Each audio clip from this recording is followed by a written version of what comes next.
Bien, ya estamos, creo, los 22, solemos ser 22, ¿no? Bueno, muy buenas tardes para todos, chicos, chicas, ¿cómo están? Hoy día vamos a empezar una nueva unidad. Vamos a ver lo que es la filosofía medieval, la etapa del pensamiento medieval. Vamos a tener que ir acelerando ya porque el tiempo se va pasando, ¿no?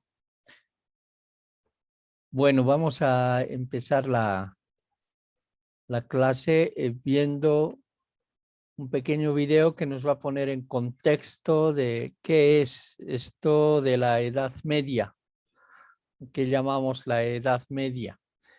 El video lo he sacado de un canal bastante interesante de historia, en realidad de varias cosas, varios temas tratan ahí. Es Academia Play. Así se llama el canal. La Edad Media es Tratan de diversos temas y de una manera bastante didáctica, dinámica, pero sobre todo verídica. O sea, es una fuente que vale la pena ver, ¿no? De tantas cosas que se dicen, lo que se dice acá es una buena fuente. Bueno, entonces vamos a entrar ya de lleno a lo que es la Edad Media y prácticamente en este tema vamos a ver a dos autores. Uno de ellos es San Agustín y el otro es Tomás de Aquino. A esos dos vamos a dirigirnos en esta unidad. Bueno, empezamos ya. A ver, ojalá les guste el video. El periodo histórico de la civilización occidental comprendido entre el siglo V y el siglo XV. Se suele situar su inicio en el año 476 con la caída del Imperio Romano de Occidente y su fin en el año 1492 con el descubrimiento de América. Aunque también se sitúa en 1453 con la caída de Constantinopla, fecha que tiene la singularidad de coincidir con la invención de la imprenta por parte de Gutenberg y también con el fin de la Guerra de los 100 años, una guerra que en realidad duró 116 años entre los reinos de Francia e Inglaterra. Esta guerra fue de raíz feudal, pues su propósito era resolver quién controlaría las enormes posesiones acumuladas por los reyes ingleses desde 1154 en territorios franceses, debido al ascenso al trono inglés de Enrique II Plantagenet. Tuvo implicaciones internacionales y finalmente, después de numerosos avatares, se saldó con la retirada inglesa de tierras francesas. En la Edad Media se sustituyó el modo de producción esclavista por un modo de producción de servidumbre feudal. También se fue produciendo una descomposición de las estructuras centralizadas del Imperio Romano que dio paso a una dispersión del poder. En lo ideológico y cultural se produjo un mestizaje de la cultura clásica con las culturas monoteístas cristiana e islámica, cada una en su espacio. La Edad Media suele dividirse en dos grandes periodos: temprana o alta Edad Media, siglos V a X, y baja Edad Media, siglos XI a XV. Como hemos visto, la Edad Media duró unos 1000 años y en 1000 años ocurren muchas cosas. Por un lado, en Oriente tenemos la historia del Imperio Romano de Oriente, apodado como el Imperio Bizantino, con la capital en Constantinopla, donde se hablaba griego. Desde aquí se cristianizarán los pueblos eslavos como los serbios, los búlgaros y los rusos. Por otro lado, en Europa occidental tenemos a un montón de pueblos germanos, bárbaros para los romanos, procedentes del norte de Europa, que fueron descendiendo en sucesivas oleadas hacia el sur y se fueron asentando formando reinos. Estos pueblos aseguraron y fusionaron con su cultura muchos rasgos de la civilización griega y latina, adoptando el derecho romano y el cristianismo como religión oficial. En el año 620 en la Meca surge la figura de Mahoma, que crea una religión monoteísta, el Islam. A su muerte en el 632, la península arábiga era ya en su mayoría musulmana. Sus sucesores tomaron el título de califa e iniciaron una expansión territorial que llegó desde la península ibérica hasta la India. La presencia de los musulmanes como una civilización rival alternativa asentada en la mitad sur de la cuenca del Mediterráneo, cuyo tráfico marítimo pasan a controlar, obligó al cierre en sí misma de la Europa occidental durante varios siglos. Para algunos historiadores, este hecho significó el verdadero comienzo de la Edad Media. En el año 732, en la batalla de Poitiers, con Carlos Martel a la cabeza de un ejército, comienza el retroceso de las fuerzas musulmanas en Europa. El nieto de aquel Carlos Martel, Carlomagno, expandió los distintos reinos francos hasta transformarlos en un imperio, el Imperio Carolingio, al que incorporó gran parte de Europa occidental y central. Conquistó Italia y fue coronado Imperator Augustus por el Papa León III el día de Navidad del año 800. A su muerte, el imperio se acabaría dividiendo entre sus nietos. Alemania y Francia se disputan el norte de Italia. Gana Alemania, que obtiene el favor del Papa y la corona imperial. El resultado es el Sacro Imperio Romano Germánico. En el año 962, el rey alemán Otón I, llamado el Grande, es coronado emperador. Tras la desintegración del Imperio Carolingio y el fracaso del proyecto político centralizador de Carlomagno, la debilidad de los reyes se hizo evidente. Sus sucesores se vieron obligados a ceder gran parte de su autoridad a los condes y marqueses para obtener su apoyo. Para asegurarse la lealtad de estos nobles, los monarcas les entregaron tierras, los feudos. Por otro lado, las invasiones de vikingos, sarracenos y húngaros aumentaron la inseguridad general, lo que obligó a los reyes a encomendar a los nobles la defensa de sus territorios. Nace la figura del caballero. El feudalismo alcanzó su madurez en el siglo XI y tuvo su máximo apogeo en los siglos XII y XIII. Su cuna fue la región comprendida entre los ríos Rin y Loira, dominada por el Ducado de Normandía.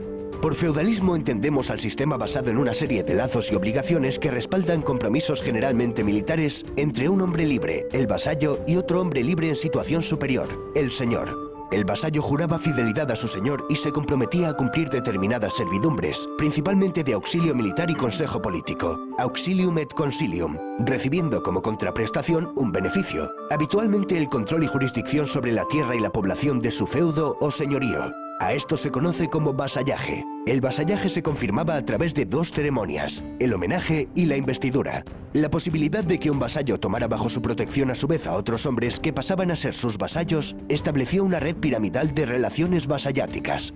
Al final del vídeo veremos cómo era la típica pirámide de una sociedad feudal. Acabamos de ver cómo se pasó de un Estado romano basado en el poder central y un vasto territorio a un Estado basado en vínculos personales fragmentado en los distintos feudos. En ellos, el señor acapara las funciones propias del Estado, como por ejemplo legislar, imponer impuestos y administrar justicia. La tierra adquiere una enorme importancia económica al disminuir el comercio y la circulación monetaria. Por eso, la agricultura es la base de la economía feudal, una economía de autoconsumo. La vida rural predomina frente a la urbana. Un feudo característico se componía de una aldea rodeada de terrenos para cultivar, protegida por un castillo regentado por un señor. A este castillo también se le denominaba burgo. Por extensión, se aplicó el nombre de burgo a las poblaciones que se desarrollan en torno a estas construcciones. Así surgieron las grandes ciudades medievales. A los habitantes de estas nacientes ciudades se les llamaban burgueses, naciendo el término burgués. A estos centros acudían los campesinos a vender sus excedentes, cereales, frutas, carne, a la vez que compraban artículos de uso cotidiano elaborados por los artesanos, herramientas, cerámica, ropa. Se fueron creando nuevos barrios de artesanos y mercaderes que se agrupaban en gremios. Fue en estas ciudades donde nació el estilo gótico, una evolución del románico. Estas ciudades vieron el levantamiento de prodigiosas catedrales. Chartres, París, Colonia, León o Burgos se cuentan entre las obras arquitectónicas más extraordinarias que ha construido el hombre. También las ciudades vieron el nacer de las universidades, como las de Bolonia, Oxford, Cambridge, Salamanca o París. En ellas se aprendían las 7 artes liberales compuestas por el trivium, gramática, lógica y retórica, y el quadrivium, geometría, astronomía, aritmética y música. También podían cursarse estudios especializados como Derecho, Medicina, Teología y Filosofía. La filosofía dominante era la de Aristóteles, cuyos textos habían llegado a Europa a través de los centros de enseñanza árabes. La filosofía medieval, la escolástica, se proponía fundamentalmente sistematizar la concepción cristiana del mundo en términos aristotélicos. El representante más célebre de esta corriente fue Santo Tomás de Aquino. Catedrales majestuosas, universidades... Vaya, parece que la Edad Media no es esa época oscura que siempre nos han querido vender. Y todavía no hemos mencionado los monasterios. Los monasterios también fueron islas de civilización. De ellos no solo emanaba espiritualidad, cultura y cristianismo, también fueron los que introdujeron la roturación de los bosques, beneficiosos inventos como la buena cerveza o maravillosos remedios naturales. Pero los monasterios fueron fundamentalmente grandes escritorios donde se salvaron, copiaron y conservaron los manuscritos que hemos heredado de la antigüedad. Estas islas de civilización no eran lo común dentro de la sociedad medieval. La mayoría de la población era analfabeta. Aquí los juglares y trovadores jugaron un papel muy importante. Eran músicos y poetas que divulgaron oralmente las hazañas épicas de héroes. La Edad Media es la época de los grandes caballeros y los grandes cantares de gesta como el cantar de Mio Cid, la canción de Roldán, Beowulf o el cantar de los Nibelungos. Estos poetas también nos hablaron del amor cortés que expresaba el amor de forma noble, sincera y caballeresca. El mayor ejemplo lo encontramos en la historia artúrica de Tristán e Isolda. La poesía trovadoresca era sobre todo de temática amorosa, pero también podía centrarse en aspectos políticos, morales, religiosos, etc.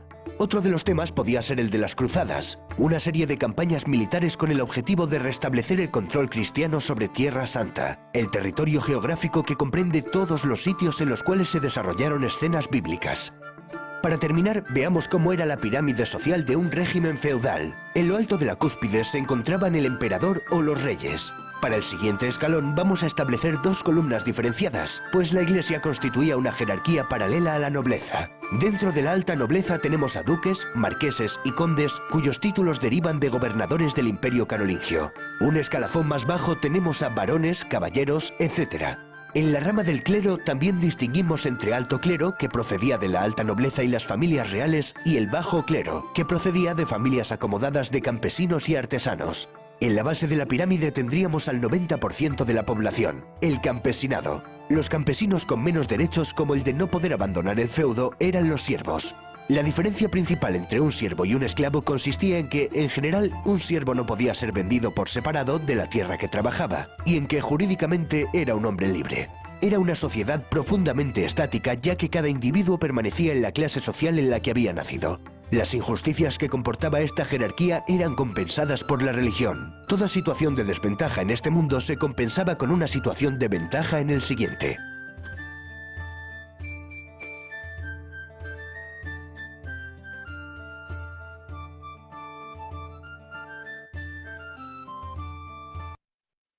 Muy bien. Esa es una introducción a todo lo que ha significado en la historia y la Edad Media.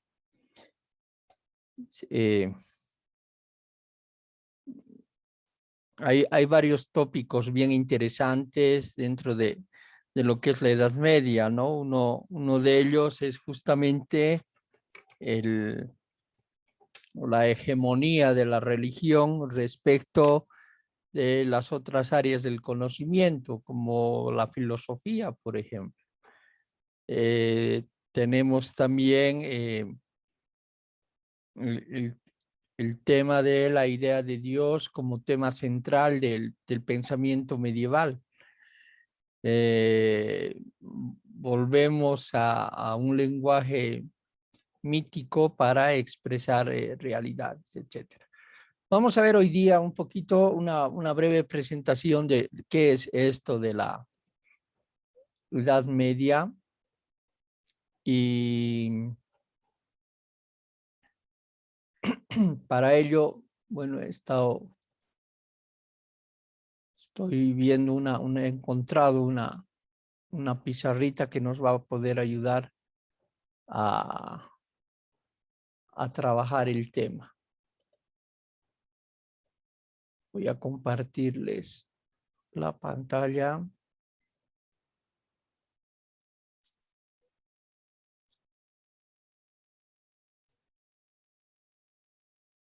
Y bueno, a ver cómo nos va.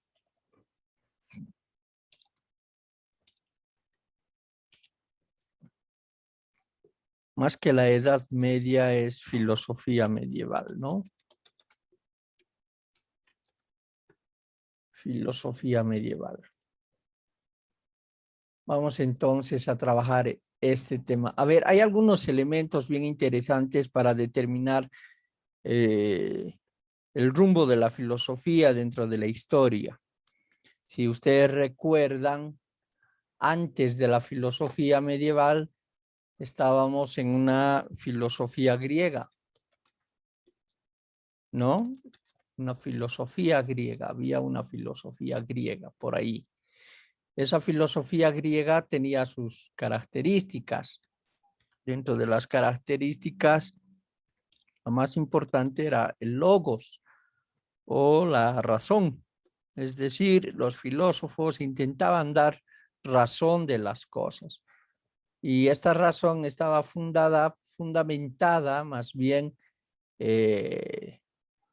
bajo lo que conocemos ya ahora como la metafísica, ¿no? ¿Cuál es el ser, el propósito, el sentido, la causa de las cosas? En eso aparece esta llamada filosofía medieval. Pero algo ha tenido que pasar en la historia, algo ha tenido que pasar para que se dé un salto de esta etapa de la filosofía acá. Algo ha tenido que haber pasado en la historia. Y hay un hecho, obviamente, es un hecho que ha marcado las directrices del nuevo pensamiento. Y tiene que ver con la llegada de Jesucristo, del Mesías. Porque este dato no es para nada menos importante. Es un dato que sí hay que decirlo, porque justamente es este caso el que va a determinar el cambio de paradigma del conocimiento en la filosofía. Para ello, a ver, voy a ver si encuentro un mapita.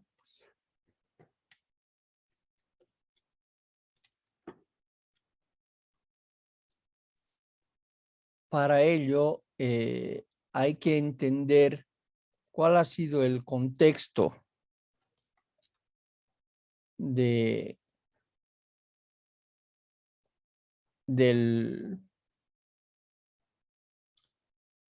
la llegada de Jesucristo, ¿no? No hay.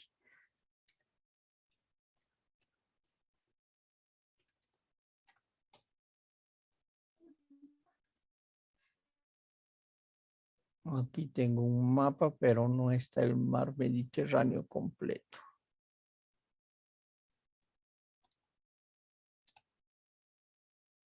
Ya, este vamos a usar. Y aquí tengo un mapa que no está del todo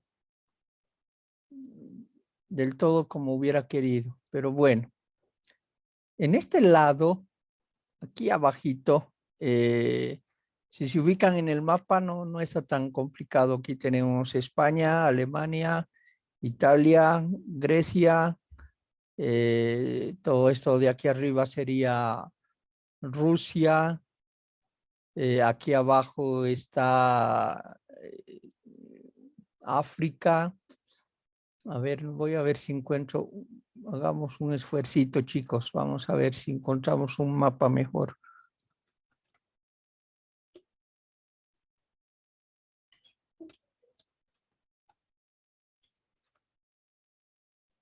Un mapa mundial.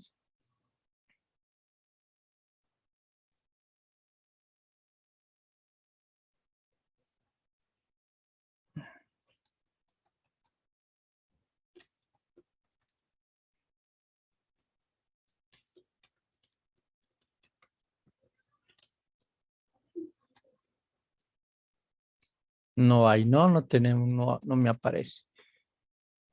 Bueno, no importa. Qué bacana. Y en este lado está justamente, por aquí abajito, estaría Jerusalén. Ya, Jerusalén es una tierra bastante interesante, con una historia bastante interesante, ya que es una tierra que constantemente ha sufrido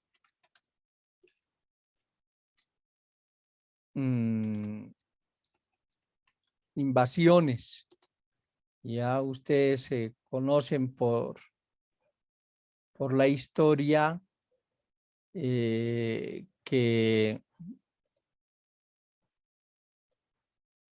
aquí tengo un mapa de Jerusalén. Aquí está. Entonces, aquí está Jerusalén, justamente está aquí a un costado del mar Mediterráneo. Sí se ve, ¿no?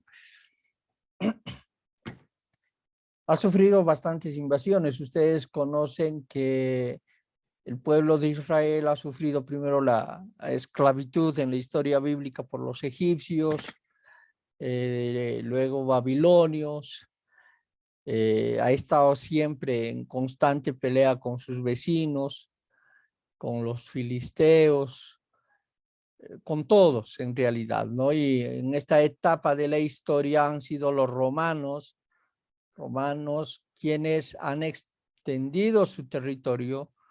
Roma está aquí, exactamente aquí, y desde acá, desde Italia, ellos han extendido todo lo que conocemos como el Imperio Romano, toda esta parte, ¿ya? Toda esta parte, ellos se han logrado extender su territorio, los romanos, llegando incluso al norte del continente africano. Entonces, Israel y Jerusalén pues ha sufrido bastante, ¿no? Dentro de ese suplicio del pueblo, ellos en el Antiguo Testamento, en su tradición veterotestamentaria, en lenguaje teológico, ellos están esperando la llegada de un Mesías, alguien, un Salvador, alguien que vaya a salvar a este pueblo de todo el problema que tiene, ¿no? De toda esta condición de sometimiento continuo que tiene en su historia. Y resulta que en el año 0, cuando va a empezar la nueva era, pues llega el Mesías, llega Jesús. Y acá hay un fraccionamiento de este pueblo. Por un lado, los que se quedan con la tradición del Antiguo Testamento, esperando al Mesías, los judíos, pero aparece un nuevo grupo que reconoce a Jesús como el Mesías y aparece una nueva religión con él, los cristianos. Este dato es sumamente importante porque a partir de eso van a darse algunas situaciones históricas que van a transformar el panorama de toda la historia universal.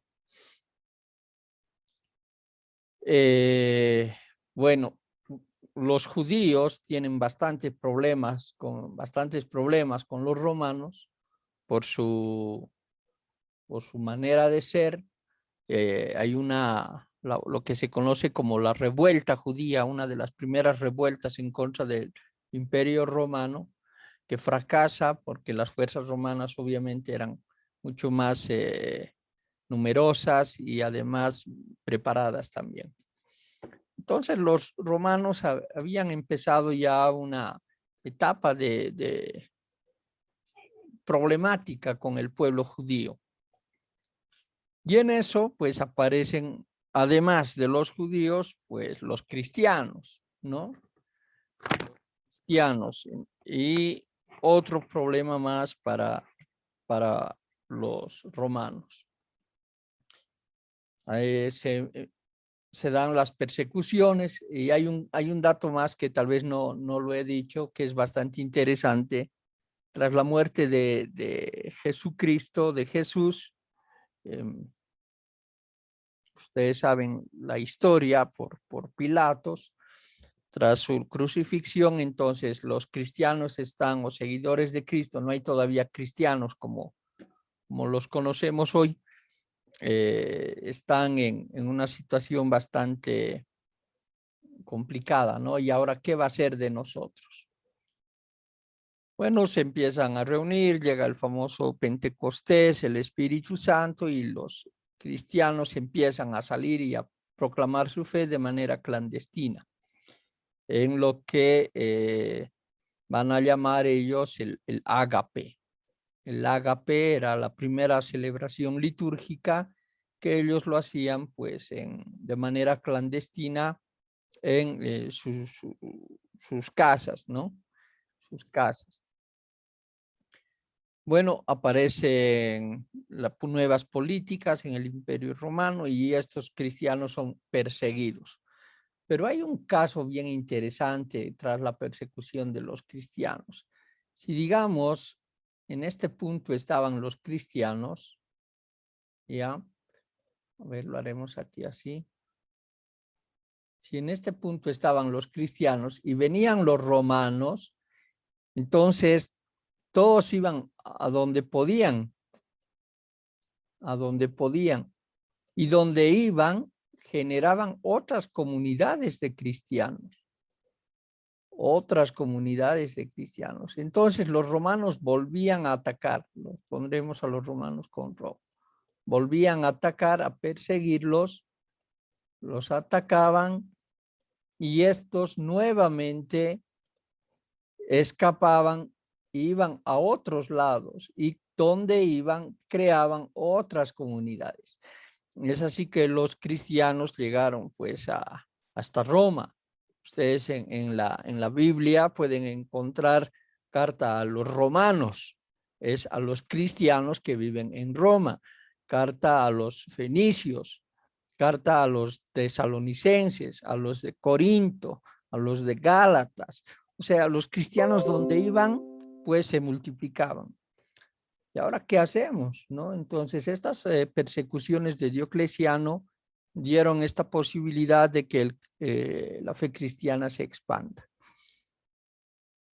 Al final, aparece un emperador en el siglo III, y han pasado 3 siglos de la muerte de Jesucristo, y aparece un emperador, el emperador Constantino. Constantino dice, a ver, hagamos lo siguiente. Estos cristianos que están en todo lado, ya están aquí, en todo lado, ¿no? En todo lado. A ver, ¿quién es Cristo? ¿Quién es Cristo? Díganme, a ver, ya, les voy a escuchar. ¿Quién es Cristo?